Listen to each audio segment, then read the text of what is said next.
with God. Patsy, you speak at different women's groups, etc. Tell me about your faith. How are you different now? I know it was shaken, but how are you different now from when it was before John Benet's death?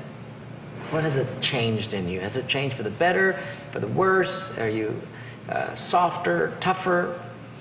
Well, I'm just thankful that we do not grieve as those who have no hope. I mean, we have hope of life eternal in Jesus.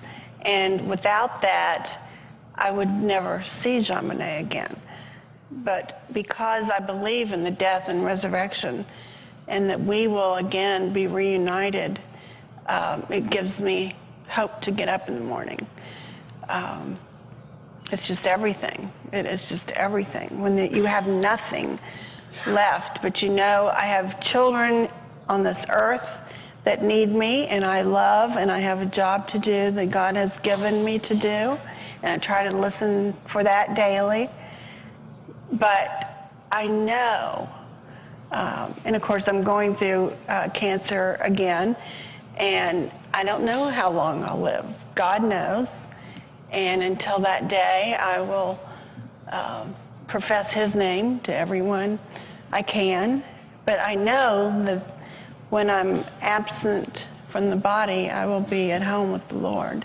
And Jean Benet and Beth and my mother, who has since passed away, and you know, all the fun people are starting to be over there. So it's going to be a glorious reunion. You know, no offense, anybody. Yeah. It's going to be a really great day. John, tell me, how has it changed your faith? You know, because you take a look at it. Your wife has cancer. She's going through therapy now. And you lose Beth and then Jean Benet.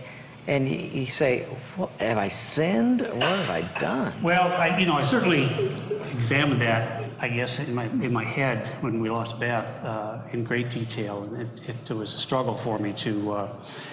and for me anyway, my faith kind of went from my head to my heart, and then when we lost... Tell me, what do you mean by that? Well, I'm an engineer by education, so engineers have to prove things, and if you can't prove them, then it's not true. So I'm left-brained, logical, and so I've got to think through, well, you know, what about the resurrection? What about things that seem impossible to us, yet we read in the Bible? Is God really real? Does he really care about me every day? Those kinds of questions. Is this a punishment to me?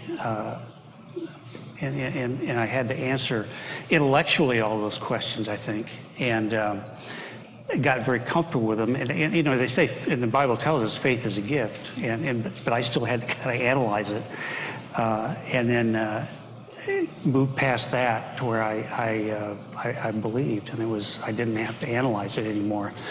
But for me, I think the thing that changed the most, and I've noticed anybody I've talked to that's gone through a tragedy, their faith changes. Yeah. It doesn't stay the same. That's right. Some of them fall away. They give up on God. They say, well, how could a wonderful God, you know, loving God allow this to happen?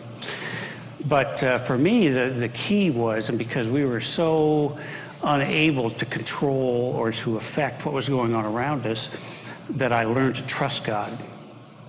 Not only have faith in him, but trust him with my life. And that was kind of the final step for me in my faith, and God tells us that he is trustworthy and that we should trust him. And he is. And he is. We've seen it so much in this last 10 years. Wow. But that was the big change for me. You guys have gone through so much, and your faith is still shining, and it just amazes us. It exhorts us, it encourages us, it challenges us.